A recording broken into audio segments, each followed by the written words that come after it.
நமக்கு எதிரிகள் அப்படின்னு பார்த்தோம்னா, கேடுகெட்ட 2 பயலுக இருக்காங்க. சீனா, பாகிஸ்தான். அப்பப்ப நமக்கு எதிரிகளா மாறும்போது, இதே கேடுகெட்ட பயலுகளோட ஜாதகத்த அப்படியே தூக்கி தனக்குள்ள வச்சுக்கிற ஆட்களாவே நம்மள சுத்தி இருக்காய்ங்க அப்படின்னா, அது எதார்த்தமான உண்மதான். காரணம் என்ன அப்படின்னா, பங்களாதேஷ் ஆகட்டும், அதுக்கடுத்து மால்தீவ் ஆகட்டும், 2லயும் அரசியல் மாற்றம் வேணும். அங்க உள்ள ஆட்களுக்கு அவர்களுக்கான அரசியல் மைலேஜ் வேணும். அது சீனா சார்ந்து, அமெரிக்கா சார்ந்து, இல்ல ஏதோ ஒரு குட்டி கழுத சார்ந்து போய் தொலையுது. ஆனா அதுக்காக இந்தியாவ தான் 2 நாடும் பயன்படுத்துச்சு. உதாரணமா இந்தியா அவுட் அப்படின்னு சொல்லி மால்தீவும், இந்தியா நம்மள ஆள பாக்குது அப்படின்னு பங்களாதேஷும். ஏன்டா உங்கள ஆண்டு நாங்க என்னடா பண்ண போறோம்? சுதந்திரம் வாங்கி தந்ததே நாங்க தானடா. இப்படி மட்டும் பேசிட்டு டெல்லி விட்டுற முடியுமா? டெல்லி சரியான பாடத்த புகட்ட ஆரம்பிச்சுச்சு. அதுல தடுமாறிக்கிட்டு இருக்கார்கள். தடுமாறுறதையும் தாண்டி சரண்டராவே ஆயிட்டாய்ங்க. யாரு 2 பயலுகளுமே. மால்தீவும் சரி, பங்களாதேஷும் சரி. ஆனா இந்தியா கூட ஒரு சரண்டர் மனப்பான்மை, சரண்டர் எழுதி குடுத்தாச்சுன்னே வச்சுக்கலாம். இப்ப என்ன நடக்குது அப்படிங்கிறதுதான். இப்ப பார்த்தா இந்தியா தலையிடல, வேற யாரும் தலையிட்ட மாரியும் இல்ல. ஆனா 2 நாட்டுலயுமே புரட்சி வெடிக்குது. என்னடா இது?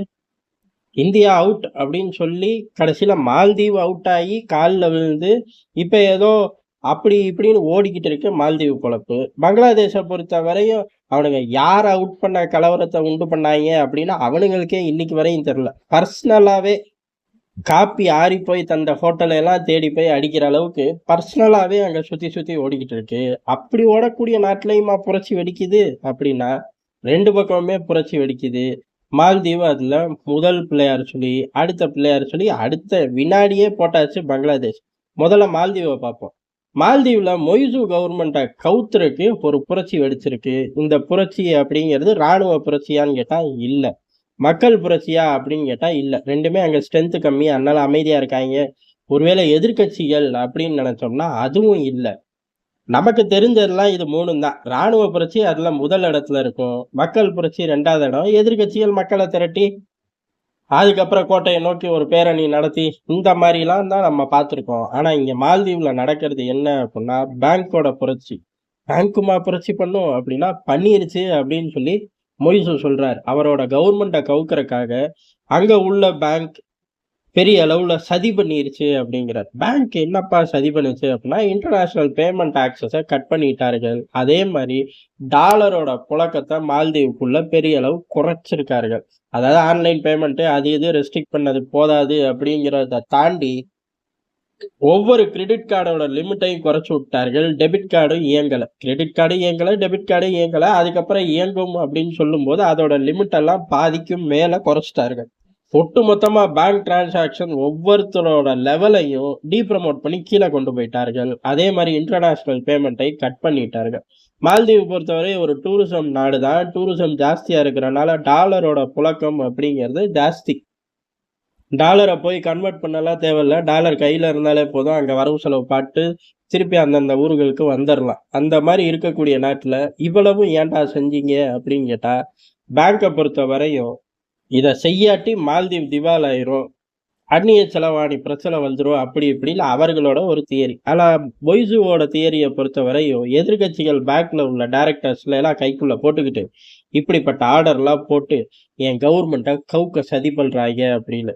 உலகத்திலே வச்சு ஒரு பேங்க்கு கவர்மெண்ட்ட கவுக்கிறது, பேங்க் புரட்சி அப்படிங்கிறது மால்தீவ்ல தான் நடக்கும். வேற எங்கேயும் நம்ம கேள்விப்பட்டது இல்ல. நம்ம ஏற்கனவே 2 நிமிஷத்துக்கு முன்னாடி பார்த்த மாரி, ஒவ்வொரு நாடுகள்லயும் ராணுவ புரட்சி, மக்கள் புரட்சி, எதிர்க்கட்சிகள் மக்கள திரட்டி புரட்சி இந்த மாரி தான் பார்த்துருக்கோம். ஆனா மால்தீவ்ல இது நடக்கும். ஏன் அப்படின்னா, இதுக்கு முன்னாடி மால்தீவ்ல ஒரு புரட்சி நடந்துருச்சு. அதுவுமே உலகம் சந்திக்காத ஒரு புரட்சி தான். அதாவது அப்ப உள்ள அரசாங்கத்த ஒரு புரட்சி படை, கிளர்ச்சி படை அப்படிங்கிறது தூக்கறக்கு தயாராச்சு. யாரு? ராணுவமான்னு கேட்டா, அப்பயும் ராணுவமும் கிடையாது. அன்னைக்கு பேங்க்கும் கிடையாது. அன்னைக்கு இருந்தது தனிப்பட்ட ஒரு பிசினஸ் மேன். மால்தீவ் அரசாங்கத்த பிடிக்கல. அதனால அவரு ஸ்ரீலங்கன் பிசினஸ் மேன்களோட சேர்ந்துட்டு இந்த அரசாங்கத்த கவுக்க ட்ரை பண்ணார். புரட்சி ஏற்பட்டு அன்னைக்கு ஒருவேளை அவர் கைக்கு போயிருந்துச்சுன்னா, புதுசா கார்ப்பரேட் ஆட்சி அப்படின்னு கூட மால்தீவ்ல வந்திருக்கிறதுக்கு அதிக வாய்ப்பு இருக்கு. ஆனா அன்னைக்கு இந்திய ராணுவம், இந்திய அரசாங்கம், இந்திய ராணுவத்த அனுப்பி நிலைமைய சரி பண்ணி அந்த கவர்மெண்ட்ட காப்பாத்துது. அந்த மாரி ஏற்கனவே எந்த நாட்டிலையும் இல்லாத அளவுக்கு ஒரு தனிப்பட்ட பிசினஸ்மேன் நாட்டுல புரட்சி செஞ்சு அரசாங்கத்தை கவுக்கக்கூடிய சம்பவம் நடந்ததுதான் மால்தீவுக்குள்ள. அதனால இப்ப பேங்கோட புரட்சியை நம்ம அந்த லிஸ்ட்ல தான் எடுத்துக்கணும். நாளைக்கு ஏதாச்சும் ஒரு அமைப்பு உள்ளூர்ல மளிகை கடை அமைப்பு புரட்சி பண்ணி நாட்டை கவுத்துருச்சு, அதாவது அரசாங்கத்தை கவுத்து நாட்டை கைப்பற்றிருச்சு அப்படின்னு வந்தா கூட நம்ம ஆச்சரியப்படுறதுக்கு தேவையில்லை. ஏற்கனவே 2 நடந்துச்சு, இது 3வது சம்பவம் அப்படின்னு கடந்து போயிடலாம். இந்த அளவுக்கு தான் நடக்குது. சரி, இப்ப நிலைமை என்ன இருக்கு? பேங்க் அந்த ஆர்டரை வித்ட்ரா பண்ணிருச்சு. மொய்சு கவர்மெண்ட் போட்ட ஸ்டேட்மெண்ட். ஆனா திருப்பி 10 நாள் கழிச்சு என்ன நடக்கும் அப்படின்னு தெரியல. இந்த ஸ்டேட்மெண்ட்டை விட்டுட்டு ஃபர்ஸ்டே இந்த பேங்கோட ஸ்டேட்மெண்ட்டை திருப்பி ஆர்டரை திருப்பி எடுத்துக்க ப்ரெஷர் பண்ணியிருக்க மொய்சுவால முடியும். ஆனா மொய்சுவுக்கு பதட்டம். யார் என்ன செஞ்சாலும் நம்மளை கவுக்கதானோ அப்படின்னு நினைக்கிறாரு. எதிர்கட்சிகளை அதைத்தான் சொல்லுது. மொய்சு கவர்மெண்ட்டை நாங்க கவுக்க தேவையில்லை, நாங்க கவுக்கவும் ட்ரை பண்ணல. அவருக்கு பின்னால உள்ள ஆட்கள் தான் கவுக்கறக்கு எல்லா வேலைகளும் செய்யறார்கள். ஒருவேளை இந்த டைரக்டர்களை கைக்குள்ள போட்டு செஞ்சதே கூட மொய்சு கவர்மெண்ட்ல உள்ள ஆட்களா இருக்கலாம் அப்படின்னு சொல்லி ஒரு குண்டை தூக்கி போட்டாங்க.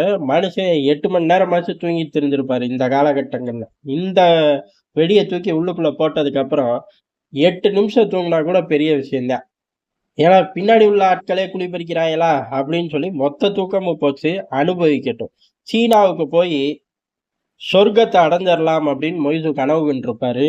பூமியில உள்ள தூக்கம் கூட போயிரும் அப்படிங்கறதுக்கு இவர் ஒரு நல்ல உதாரணம். அடுத்து பங்களாதேஷை பார்த்தோம் அப்படின்னா அங்கேயுமே ஏறக்குறைய ஒரு புரட்சி வெடிக்கிறதுக்கு ஒரு அரசாணையை வெளியிட்டிருக்கார்கள் அப்படின்னே எடுத்துக்கலாம். என்னடா அப்படின்னு பார்த்தா அங்கேயுமே பேன் பண்ணப்பட்ட பல அமைப்புகளை பேன்ல இருந்து தூக்குறார்கள், தடையில இருந்து தூக்குறார்கள். அந்த தடை சட்டப்பட்ட அமைப்பு அரசாங்கம் பல விஷயங்களை சொல்லும். உள்நாட்டு பாதுகாப்பு, வெளிநாட்டு பாதுகாப்பு, தலைவர்கள் பாதுகாப்பு, மக்கள்களுக்கு பாதுகாப்பு, இந்த மாதிரி பல விஷயங்களை காரணம் காட்டி பல இயக்கங்களுக்கு தடை விதிப்பார்கள்.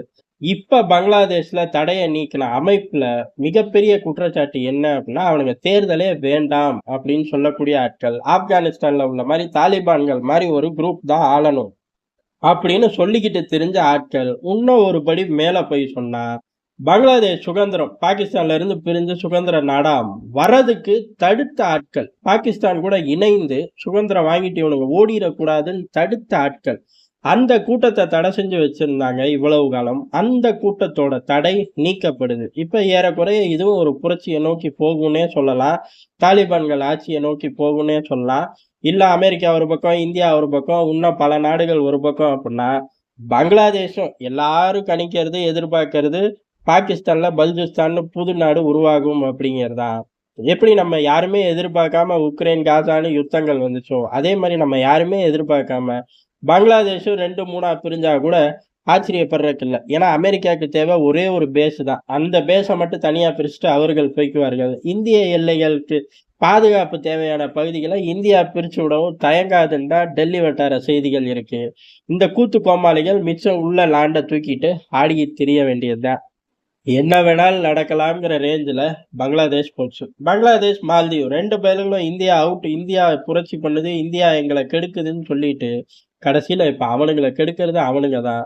அப்படி கெடுத்தும் வாழ போறாயலா அப்படின்னு கேட்டா இல்லவே இல்லை. பங்களாதேஷை பொறுத்த வரையும் ஏதோ பாகிஸ்தானை விட ஒரு நல்ல நிலைமையில இருந்துச்சுன்னு தாராளமா சொல்லலாம். இன்னைக்கு பாகிஸ்தானை விட கீழே ரொம்ப குறுகிய காலகட்டத்திலே போயிட்டாங்க. பாகிஸ்தானாச்சும் அணு ஆயுதத்தை வச்சு அங்கிட்டு இங்கிட்டு ரவுண்ட் அடிச்சு ஏதோ உதவிகளை பிச்சை வாங்கிட்டு வந்துடும். பங்களாதேஷ்க்கு அந்த குடுப்பனையும் கிடையாது. பத்தாக்குறைக்கு அங்க உள்ள ஒரு பயலுக்கு அறிவே கிடையாதாட்டு. எவனோட ஸ்டேட்மெண்ட்டும் உருப்படுறதுக்கான ஒரு சின்ன வெளிச்சத்தை கூட அந்த மக்களுக்கு காட்டுது இல்லை அப்படிங்கிறதா யதார்த்தமான உண்மை. 2 பயலுகளும் வாய் பேசினாங்க, சிக்கி செதறட்டும். இந்தியா வேடிக்கை பார்க்கறது மட்டும் கிடையாது, உள்ள புகுந்து ஏகப்பட்ட வேலைகளை பார்க்குதுங்கிறது யதார்த்தமான உண்மை.